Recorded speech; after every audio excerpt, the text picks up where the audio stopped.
Haskell please stand to receive the verdict? To special issue number 1, do you find from the evidence beyond a reasonable doubt that there is a probability that the defendant, Ronald Lee Haskell, would commit criminal acts of violence that would constitute a continuing threat to society? The answer is, we, the jury, unanimously find and determine beyond a reasonable doubt that the answer to this special issue is yes. Having answered yes to special issue number 1, I will move on to number 2.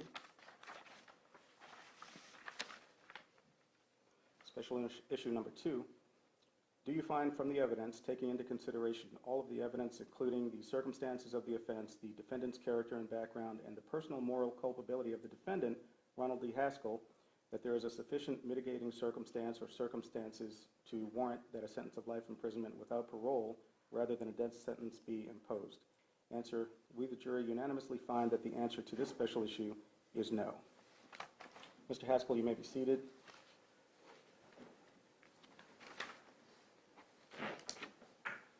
Would either party like the jury polled?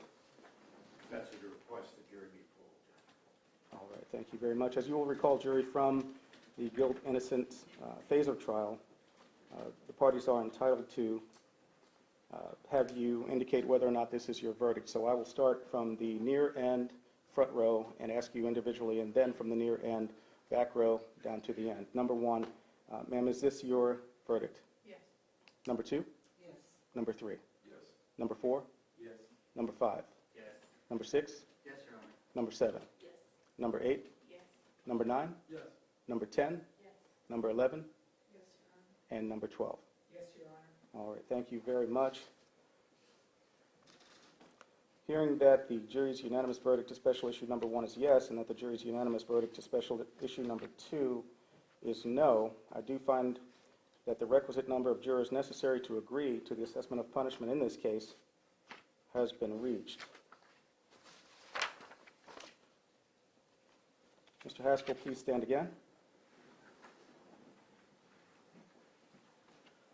Ronald Lee Haskell, the jury, having found you guilty of the capital murder of Stephen Stay and Katie Stay, and having returned a unanimous affirmative verdict to issue number 1 and a unanimous negative verdict to issue number 2, the court sentences you to death by lethal injection.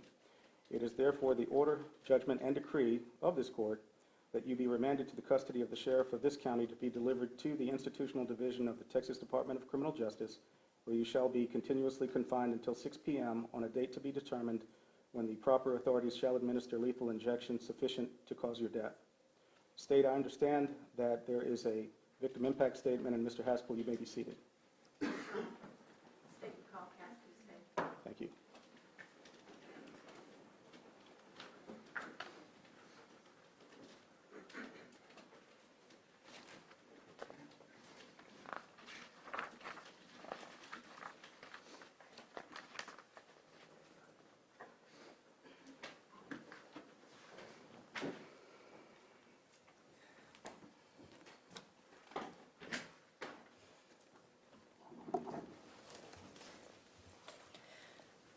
For the past 5 years, I've always wanted to know how you felt about me and what kind of remorse you felt.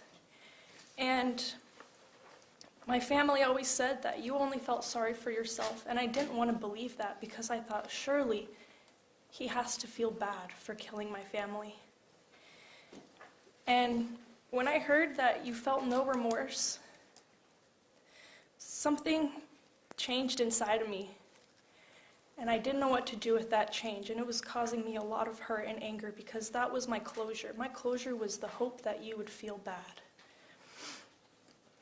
I no longer have the desire for any closure because this is it. There's nothing left on this earth that will soothe my wounds and worries. Only God can help me now. And that's what I've decided to do with my resentment and my anger towards you. I'm letting go of my emotions, and I'm giving it to God, because He'll take care of me and He'll help me through this. The jury decided that you were going to die by lethal injection, and I respect their decision. Do I think the punishment fits the crime? No. I hope that when you die, you will get the punishment you deserve from God. Only God can help you now. Are you going to feel remorse one day? I don't know. And I want to tell you that I don't care anymore. I'm going to continue to live my life with happiness, and I'm going to move forward, and I'm going to forget about this, and I'm going to forget about you. You've been in control long enough, and now your game is up. You're not in control anymore. You've lost, and this is it for you. God will be there for you when you need him, and that time is going to come quickly for you, whether you like it or not. Thank you very much. You may step down. Deputies, you may remove Mr. Haskell from the courtroom.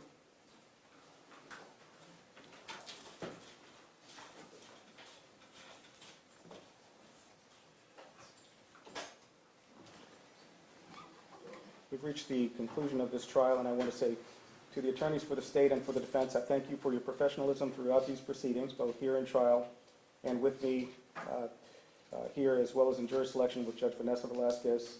I'm also very grateful to Judge Velasquez for the time she spent selecting this jury. I want to express my thanks to the Sheriff's Office for the great job they have done, and to my court staff for their months of hard work as we've handled this case while handling our many other cases. Lastly, I want to say to the jury, this has been a very long and emotionally exhausting trial for all of us, especially for you.